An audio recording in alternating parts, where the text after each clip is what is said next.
And we're going to look at a story from the Bible that I think illustrates this so incredibly well. And we may actually have talked about this once before here, but I don't think quite in the detail that we're going to today. It's a sermon. It's a Bible story rather that is going to wrap up a sermon series that we've been working on the Apostle Paul and some of the great stories from his life as recorded in the book of Acts. Just to be clear before we start today, there's a lot more to Paul's story than we've talked about. But this happens to be my favorite story about the Apostle Paul. And so we're going to wrap up the sermon series today with this particular story. It starts in Acts chapter 17 at Thessalonica. Paul and Silas are on what would become known as Paul's second missionary journey. They are traveling. They've landed at Thessalonica on the southeastern components of Greece. And they're going to try to proselytize about who Jesus is to this group of people. It's on like I said, the southern coast of Greece, and Paul followed a very specific custom. It worked extremely well for him. He would get to a new place, he would find where the Jewish synagogue was, and he would plan to be there whenever they had services. And the reason for that was twofold. Number one, it was the gathering place. It was where people would go, and so it was a chance to meet the people in a region. That was the first reason. But the second reason is more important than that. The tradition was a newcomer, if they didn't recognize you, they would welcome you in, and they would allow you, or invite you rather, to read from the Torah. You'd get a chance to read from the scroll. It was kind of a welcoming way, a way to say, hey, you're not from here, but we know you're one of us. So come on in and read this. The tradition was, though, and the reason Paul wanted to do that was after you read, you had a chance to explain what you read and what it meant to you. And so Paul would read, and then he would tie it into what the Torah had to say and what kind of lesson that could teach people about Jesus. And so it was a very different message than they were used to hearing from their Jewish rabbi. He continued this process when he gets to Thessalonica. Scripture tells us that Paul goes into one of the synagogues and he declares that Jesus is Lord, and people buy into it. Scripture tells us a large number of Greek god worshippers, including a lot of, quote, prominent women, end quote, decided to join Paul and Silas. Needless to say, the Jewish leadership were not happy about this. They were quite upset that these people would abandon their Jewish upbringing and expand it. They weren't discarding it, but expand it to allow for Jesus to be part of their faith. So the Jewish leadership wants to stop this, and so they form a mob, and they start a riot. That's what Scripture tells us early in chapter 17. Enough of a riot that Paul's supporters get him and Silas and smuggle them out of Thessalonica and send them west to a town called Berea. When you get to Berea, by the way, it's just a small town, but there's references to Paul everywhere there. You can't go too many places without seeing some depiction of the Apostle Paul. Paul and Silas end up there, and they follow the same pattern. They go to the synagogue. They talk to people. They get to know folks, and they proclaim who Jesus Christ is.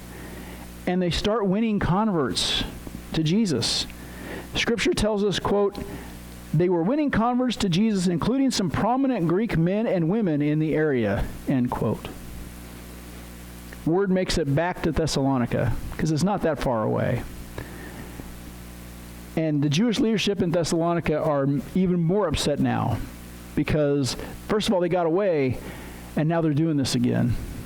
And depending upon the translation that you read, it will tell you that they sent thugs to take care of this again.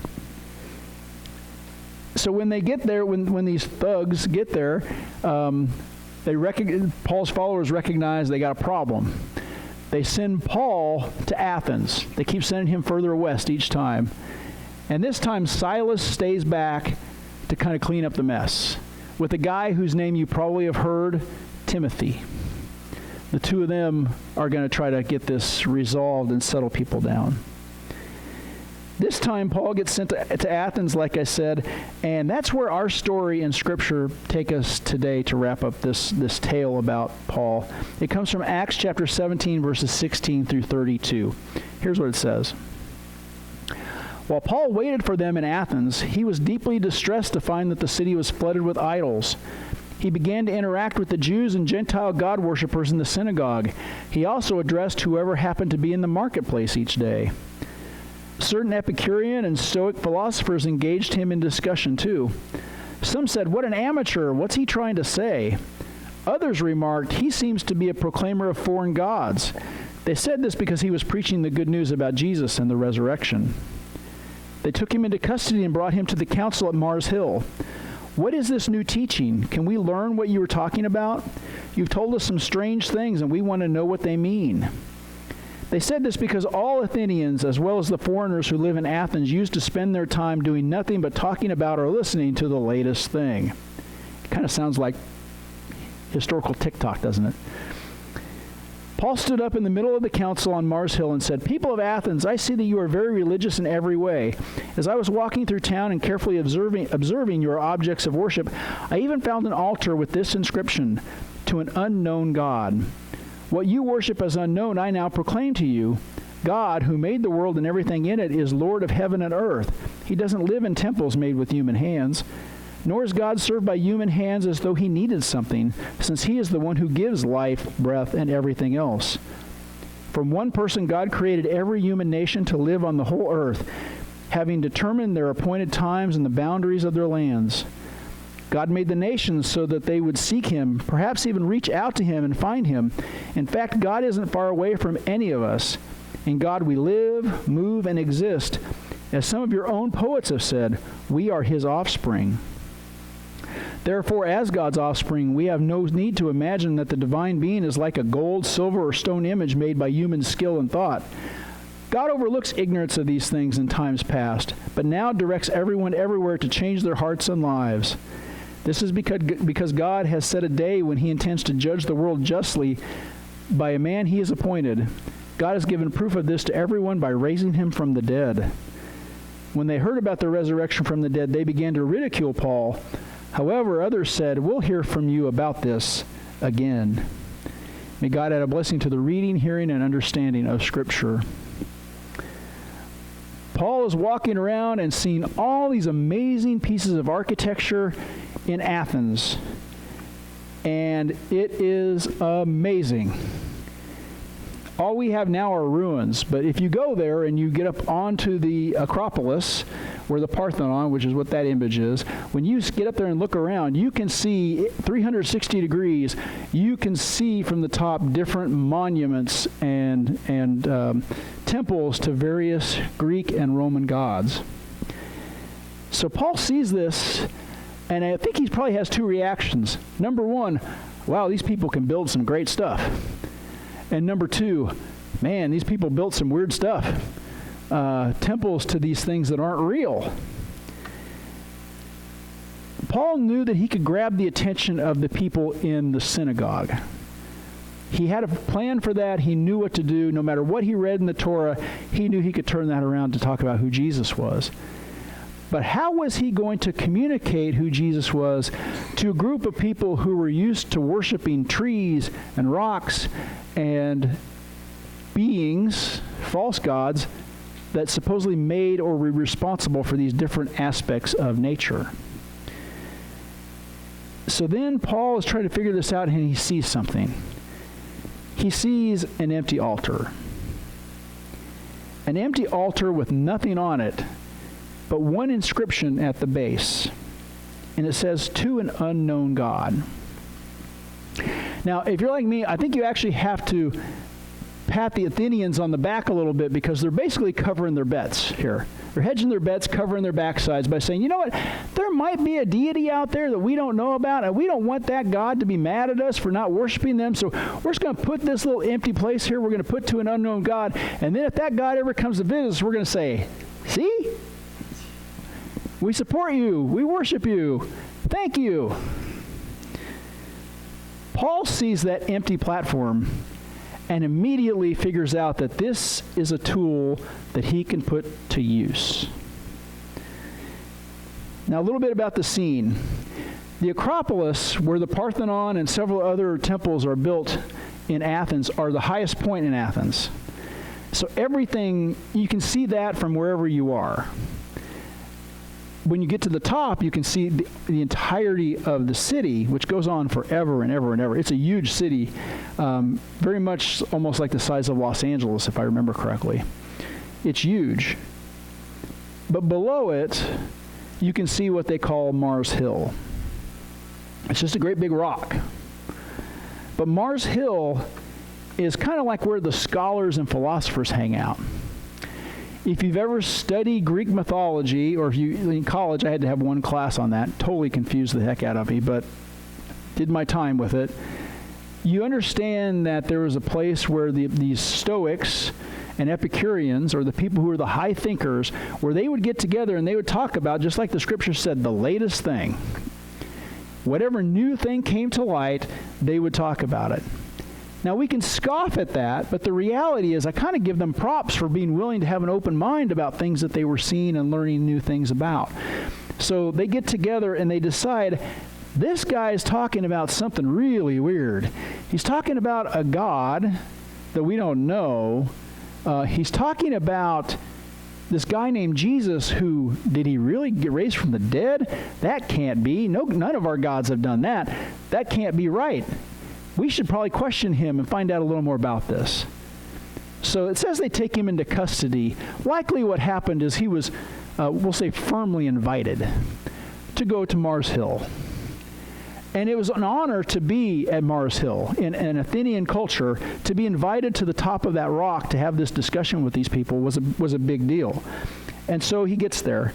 I don't have a picture of it, but if you go there, you can see the steps that have been there, they think, since the first century. So they're pretty sure these are the steps that Paul took to get up to Mars Hill. And the council of scholars and philosophers are holding court there. And so Paul begins to tell them the story about this empty altar and who exactly is this unknown God. Because it's funny, when Paul's talking about this, he shows us one very important thing. You can have the tool, and it might not be what the tool is built for. But if you don't use the tool, it's just a piece of metal or plastic or wood, or in this case, it's just a stone platform. And so Paul uses it to start to frame the discussion of who is Jesus, who is the one true God. And so he uses elements that they would be very familiar with. This is why I'm so intrigued by him using this blank space as a tool, because he turned it completely on them using the things that they did know about. Their gods were supposed to be responsible for certain aspects of nature. Paul tells them, this God I'm talking about, the one that you're referring to with the unknown God, this God created all of this. And so any God that you have, he didn't say it this way, but the implication is they must report to him, showing that God was powerful. He pointed out that their gods lived in temples that they made with human hands. And he said, this God I'm talking to you about, nothing built can hold him. This God that we're talking about is everywhere, in everything, all knowledgeable. He talked about how their God played favorites. Their gods were responsible for specific cities or specific government areas, like states in our current world. Paul tells them this God made all the nations, allowed for all the leaders of the nations, and therefore created all the people within those nations. Paul tells them the real God is the God of creation. This is a society that valued wealth. And so Paul points out that the God he's talking about can't be compacted into gold or silver or stone or anything else that's valuable, because this God is above all of those things. Now at this point, I got to think these highbrow thinkers, if they buy into it, are thinking, this is really important, this is really cool, I'm enjoying what he's telling me, and I can buy into this, but Wow, have we been wrong? What does that mean? Does that mean this judgment that he's talking about? Does this mean that I'm just lost? It's too late for me? And Paul does one more thing. He takes his screwdriver and he turns it just a little bit so that they understand one more point. He says, this God that I'm talking to you about, he understands you didn't know before. He knows that you were ignorant about this in the past. Now you're not. Now he expects you to change your life. He forgives those things that you've thought about before or that you didn't even know before. He forgives that. He understands that you didn't know. Now you do, and now it's up to you to make a change. So my question for us today, 2,000 years later, is what might our tools be? What might we use at our disposal to share with others like Paul did? Maybe it's a conversation with someone where you figure out a way to work in your faith. Maybe it's an opportunity to lend a hand with somebody. Chance just to visit someone who might be lonely. Chance to listen. Maybe just to be present. It could be a gift. Small